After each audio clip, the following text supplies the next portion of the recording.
5'8" little peon. If we were in the streets, I would grab that little ginger and smack him upside the head and make him forget who the he was. I'm gonna keep it a full-on buck with you guys. If you don't think Jake Paul's gonna win, you know nothing. You know nothing. I am a casual. I've never been in a fight before, but I like sports and I like watching fighting. I'm telling you guys right now, Jake Paul wins this fight. It's very obvious. The fighters and, you know, actual fighters, some shine. It also has done for women's boxing a lot. So I'm not mad at him for what he's been in boxing, what he's created. This is a little crazy right here. This is a little crazy. And a lot of people will say, Tank is too small. During a live session, Jake Paul issued a strong warning to Gervonta Davis, telling viewers that doubting him is a mistake because he takes his training and preparation seriously. Confident and determined, Paul insisted that Davis won't be able to withstand his power and promised the fight would prove his point. Potentially kill you if you got on the ring with him. He's a 5'8" little peon. If we were in the streets, I would grab that little ginger and smack him upside the head and make him forget who the he was. People don't realize I'm a real killer. I really do this. YouTube this, YouTube that, Disney that. This is not a joke. I'm knocking out the best of the best, beating all of these people time in and time again. And it's about time that you old heads and all these boxers who think they know about the sport put some respect on my name. Aiden Ross, a well-known streamer, is convinced that Jake Paul will shock the world against Gervonta Davis.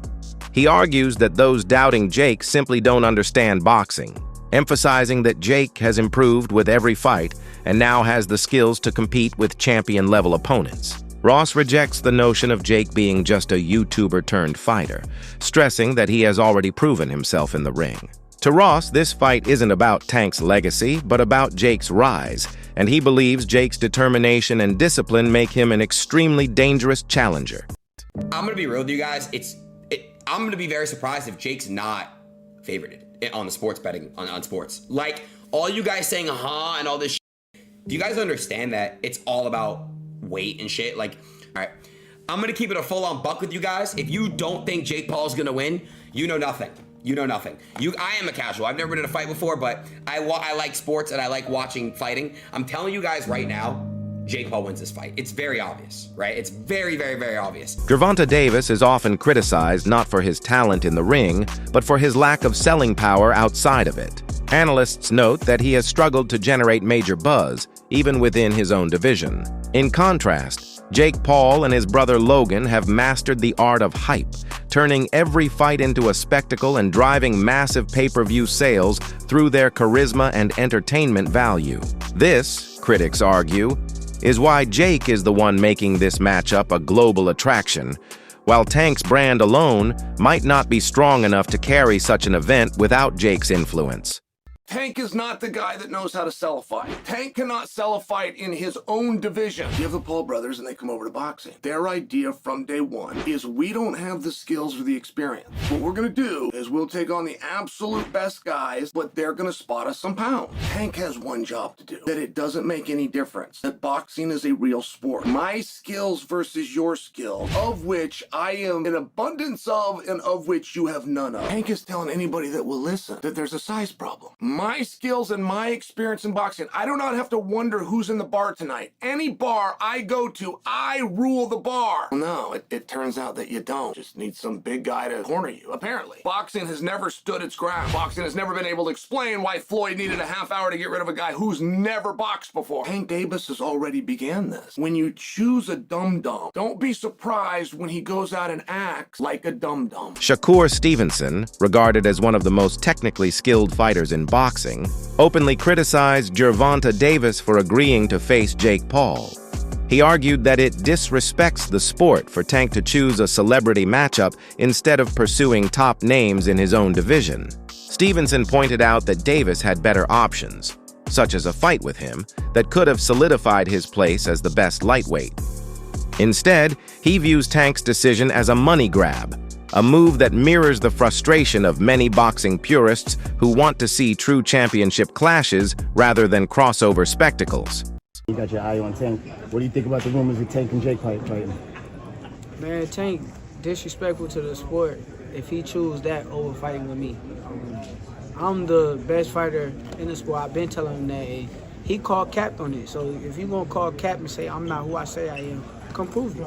Oladipo viewed the fight from a different perspective, noting that both Jake Paul and Gervonta Davis are still in the prime years of their careers. He argued that this matchup shouldn't be happening now, pointing out that fighters like Floyd Mayweather and Logan Paul only staged exhibition bouts after their peak, when it made sense as entertainment. In his opinion, Davis and Paul both have bigger, more meaningful fights ahead of them and shouldn't waste their prime chasing spectacle events. Oladipo believes this clash would have been better suited for later in their careers.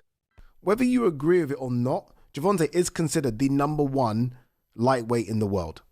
And it's a division that includes Shakur Stevenson, a lot of young guns coming up. I'm not any more sure if it's going to include Keyshawn Davis, but it's a hot division. He's considered #1 in that division. Like, that's why I kind of find this a bit, I don't know. Like, there are challenges out there for Gervonta. There are big money fights out there for Gervonta. We want to see Gervonta in those fights. Again, I don't know how many fights people want to see AJ in, just to make the AJ Jake Paul comparison. One, as far as I'm concerned, that was Tyson Fury. I don't really have any interest in seeing an AJ in any other more fights. Whereas Gervonta Davis, I wanted and still do want to see him in so many more fights. So, yeah, it's kind of weird. These exhibition things are, like, really and truly, they should all be when your career's done. Like, when you think of Floyd versus Logan Paul, like, it's done, right? Floyd versus Conor. Did he have one more after? Was that it? I can't even remember. But it was right at the end. It was done. Right at the end. Even if it wasn't. Right at the end.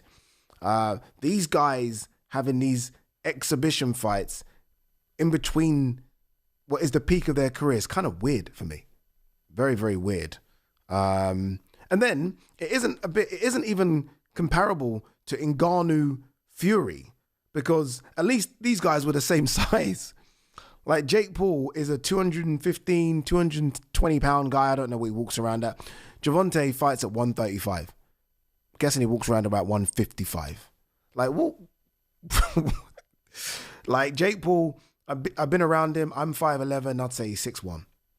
Gervonta, I've been around him. I'd say he's 5'4", 5'5", max. And you know, a lot of these guys wear those big heels.